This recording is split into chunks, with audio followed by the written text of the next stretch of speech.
Welcome, crypto wizards and blockchain warriors.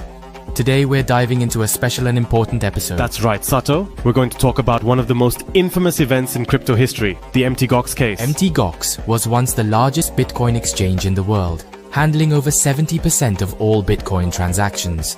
But in 2014, it was hacked, and 850,000 Bitcoins were stolen. This event had massive implications for the crypto world, especially regarding security. To put that into perspective, 850,000 Bitcoins would be worth approximately 51 billion USD today, assuming the current price of Bitcoin is $60,000. That's like losing a gold-plated unicorn. The Mt. Gox case was the biggest heist in crypto history. But before we delve into the documentary, let's discuss some key concepts that help protect against such disasters. One major issue is the security risks associated with centralized crypto exchanges. Vita, care to explain? Sure, Sato. Centralized exchanges hold large amounts of cryptocurrency in their wallets, making them prime targets for hackers. It's like having a giant "Hack Me" sign on your back. If an exchange gets hacked, users can lose their funds. Unlike decentralized exchanges, users on centralized platforms don't have full control over their assets. That's why using decentralized exchanges or non-custodial wallets is often recommended. Think of it as keeping your treasure in your own dragon-guarded cave. Exactly. With non-custodial wallets, users hold their private keys, reducing the risk of losing funds in a hack. Always be aware of the security measures your chosen platform uses. And remember, not your keys, not your cheese. Now, let's talk about the concept of double spending. Double spending is a potential flaw in cryptocurrency, where the same token can be spent more than once. In the context of blockchain, it's like trying to use the same Bitcoin to buy two different pizzas. And who doesn't love pizza? This is where blockchain security comes into play. Proof of work and other consensus mechanisms help prevent double spending by ensuring that only one transaction can be confirmed in the blockchain. Absolutely. And now let's dive into our documentary about the Mt. Gox case. Pay attention to the security lapses and what we've learned since then. Hey there.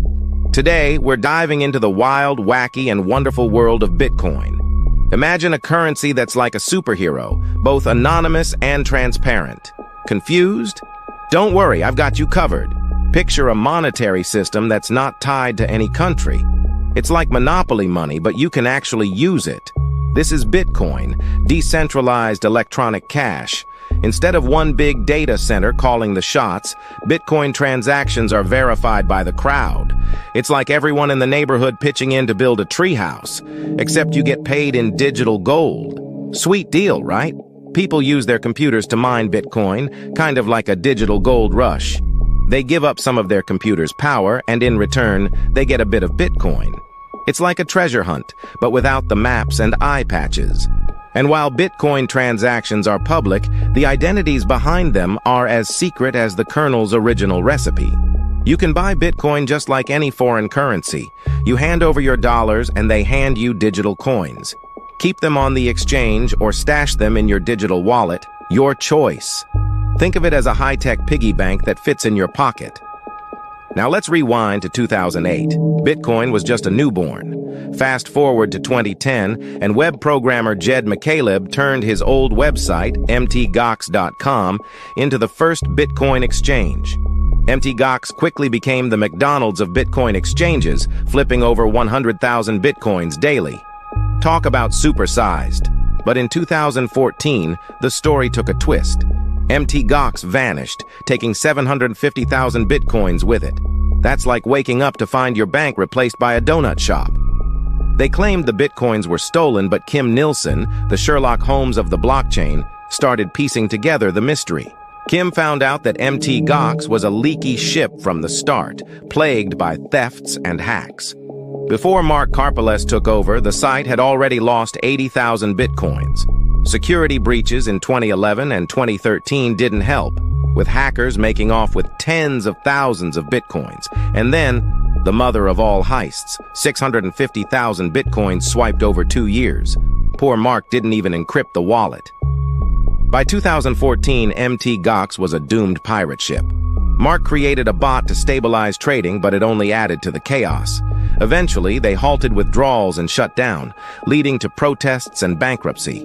Mark was arrested, but the mystery lingers like a cliffhanger episode of your favorite show. The Mt. Gox saga taught us all a valuable lesson. Don't leave your Bitcoins on an exchange for too long. Keep them in a secure wallet, and trust exchanges with solid reputations and strict auditing. Thanks for joining me on this roller coaster ride through Bitcoin history. Wow, what a story. The Mt. Gox case really highlights the importance of security and vigilance in the crypto world. It sure does. Always remember to use secure practices like non-custodial wallets and keeping your private keys safe. And stay informed about updates in blockchain protocols. Security is always evolving, and so should our practices, like changing your socks every day. Speaking of updates, there have been some fresh developments in the Mt. Gox case. On July 16, 2024, significant movements of bitcoins were made by the Mt. Gox Trust. According to a statement from Kraken, over $3 billion, or 48,641 BTC, were moved to one of their wallets. Kraken should then redistribute the funds to the victims. That's right, Sato. It's a complex process, but it's a step towards restoring some of the lost funds. It also highlights the importance of regulatory frameworks to protect users in the future. Plus, it's about time we got some good news in crypto. That's a wrap for today's episode. If you found this insightful, hit that subscribe button and give us a thumbs up. Yes, subscribe and like. And if you have any questions or topics you'd like us to cover, drop them in the comments below. Until next time, keep exploring the world of blockchain.